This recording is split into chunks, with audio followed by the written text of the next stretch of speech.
Queridos e amados irmãos, é com muita alegria que retornamos aqui neste canal novamente, na nossa querida e amada Casa Espírita, para conversarmos com todos os irmãos. Então, com o nosso pensamento elevado a Deus, a Jesus, nosso mestre, amigo, irmão, nosso Pai Criador, aos bons espíritos dirigentes da nossa casa ali do Grupo Espírita Divino Amor e Esperança, nós pedimos neste momento, Pai, a Ti, ao Mestre, que através desses mensageiros possamos ter uma conversa com todos os nossos irmãos, alegre,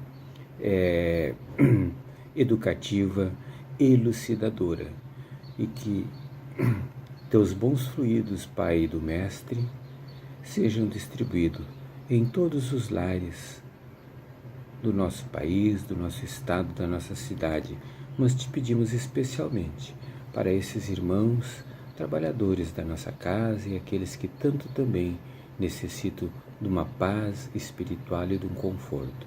Então, agradecidos por esta oportunidade, vamos então dar início hoje ao nosso tema, Pai, que é bem-aventurados os pobres de espírito, porque deles é o reino do céu, este capítulo.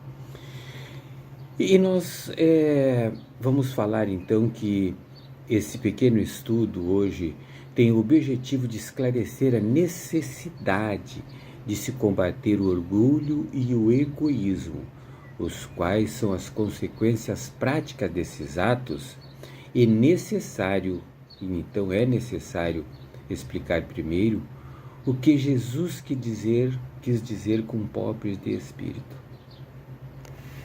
E às vezes a gente tem uma ideia muito distorcida de pobres, mas ele diz assim, que são as pessoas que querem ser o centro das atenções e que não buscam só o seu destaque individual, mas sim trabalham para a coletividade,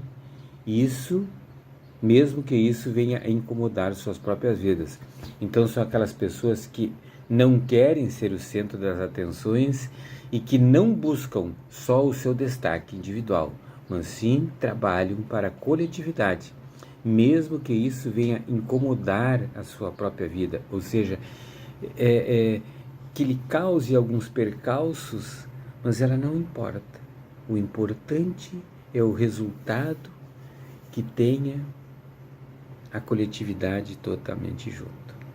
Os pobres de espírito são as pessoas que buscam o conhecimento e a riqueza interior. A riqueza interior, não a riqueza material, deixando as aparências exteriores em segundo plano. Então ali tem vaidade, tem uma série de coisas, Estas pessoas cultivam a humildade e a caridade, e por isso o reino dos céus será delas. Mas o que seria o reino dos céus?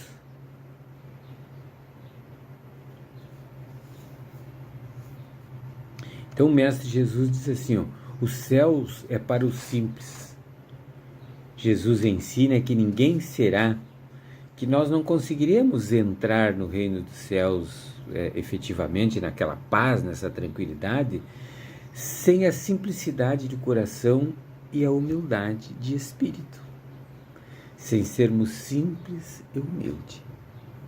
E diz mais ainda, diz assim, o reino dos céus não é um local, uma cidade ou mesmo o céu material do nosso planeta, mas sim é um estado de espírito que pode ser conseguido mesmo nesta vida. Mesmo nessa vida. E às vezes a gente vê assim, pessoas tão simples, tão humildes, e parece tão feliz, uma casinha pobrecinha, assim se sustentando em pé, mas bem limpinha, bem decoradinha por dentro, bem alegre. São pessoas felizes nesta vida e dizem para nós, o pouco que eu tenho, mas eu sou feliz com o pouco que eu tenho. Porque tem essa simplicidade de coração, essa humildade, Esse estado, então, ele nos diz que abrange a paz e a felicidade interior, alcançados com a aplicação dos ensinos do Mestre no nosso dia a dia, e com o aprendizado contínuo. Sempre estamos aprendendo. E ele fala aos presentes, né, que isso só se adquire com a humildade. A simplicidade nós vamos adquirir somente com a humildade. E é só o sentimento da humildade, e só o sentimento da humildade fará o ser humano reconhecer os seus erros e defeitos e a necessidade de melhora interior. Precisamos nos conhecer, e isso o Espiritismo nos dá todas essas ferramentas para que nós possamos nos conhecer.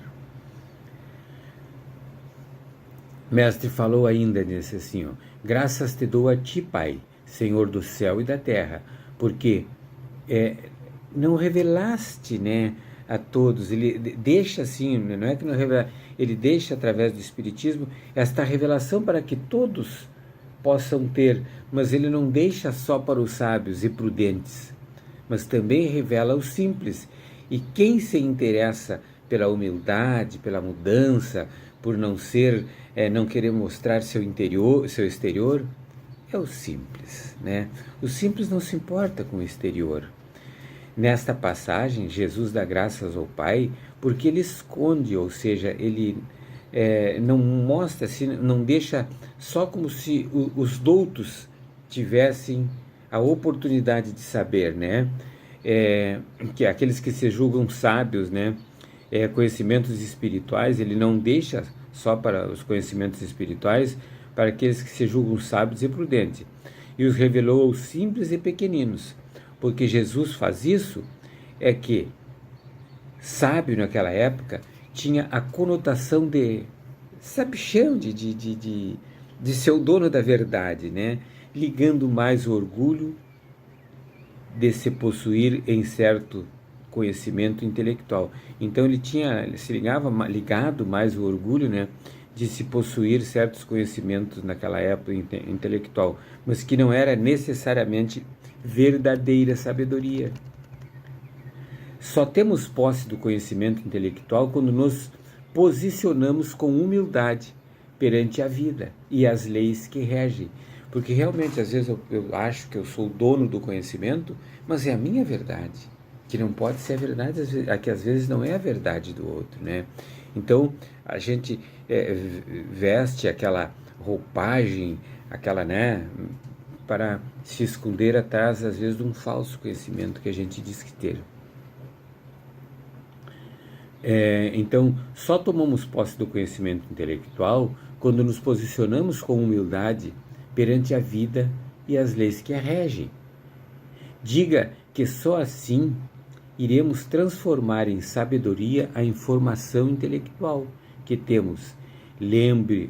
Lembremos ao público, né, a todos nós, trabalhadores, estudantes, frequentadores da casa, que não adianta nada estudarmos toda a codificação espírita e os evangelhos se não aplicamos esses valiosos ensinamentos para modificar o nosso comportamento. Eu não vou incutir na cabeça do cristão palavras que eu não faço, de ações que eu não faço, né? Então, eu vou educar através do exemplo. Claro que nas casas espíritas a gente também faz, através dos ensinos de UESD, de leitura, enfim, mas não adianta eu estar ali e quando saio na rua, as minhas atitudes ou na lida com os demais irmãos é diferente.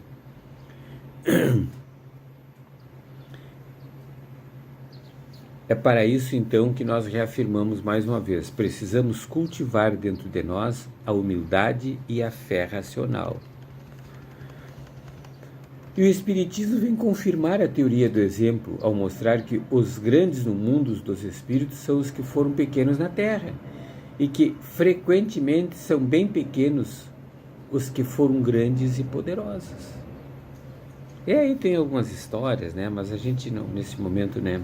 Mas a doutrina espírita nos mostra racionalmente a necessidade do combate ao orgulho, demonstrando através da reencarnação que tudo o que plantarmos, nós colheremos. Ou seja, se nós elevarmos através do orgulho, colocando-nos acima dos nossos irmãos de vida, nós seremos rebaixados no mundo espiritual. Porque chegamos lá, não vamos ter o nosso cargo, a nossa posse. Temos um exemplo desse livro que estamos estudando, né, Nosso Lar, do André Luiz, que ele era um médico, pela época, da sociedade, respeitado. Mas, quando chega lá na espiritualidade, ele consegue, ainda bem que ele consegue ter e ver esta visão quando ele vai visitando lá os ministérios junto com Lísias. Então é interessante, né, que esses exemplos a gente tem que seguir. Assim, a consequência da lei de ação e reação será a de também nos rebaixarmos em uma futura reencarnação.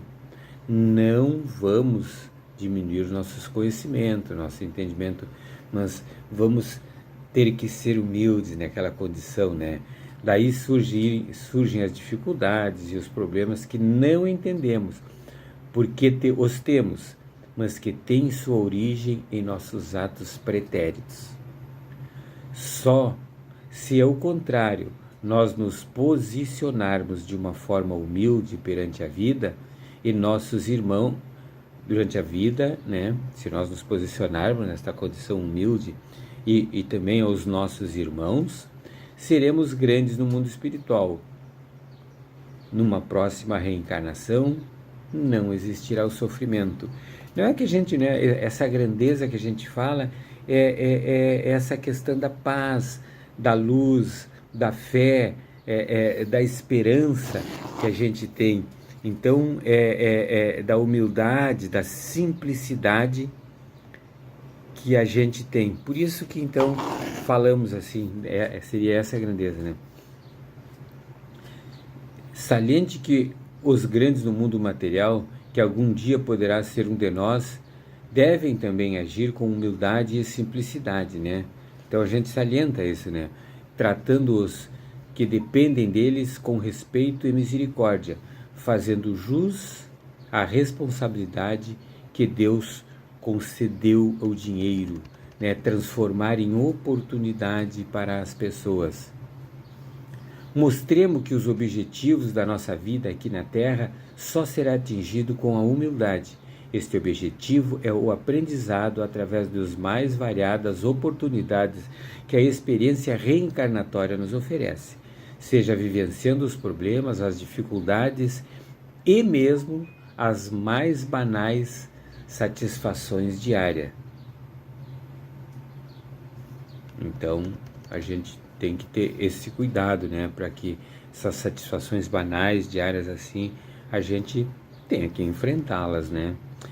A vida é essencialmente uma escola e só cresce nesta escola aquele que combate o seu orgulho e o substitui pela qualidade indispensável ao aprendizado, que é fazer ao próximo o que desejasse para si mesmo. Isso nos ajudará e ajudará nós como espírito nesta vida, ao contrário do orgulho que cristaliza o nosso ego na teimosia e na falsa grandeza, trazendo-nos cedo ou tarde a dor e o sofrimento.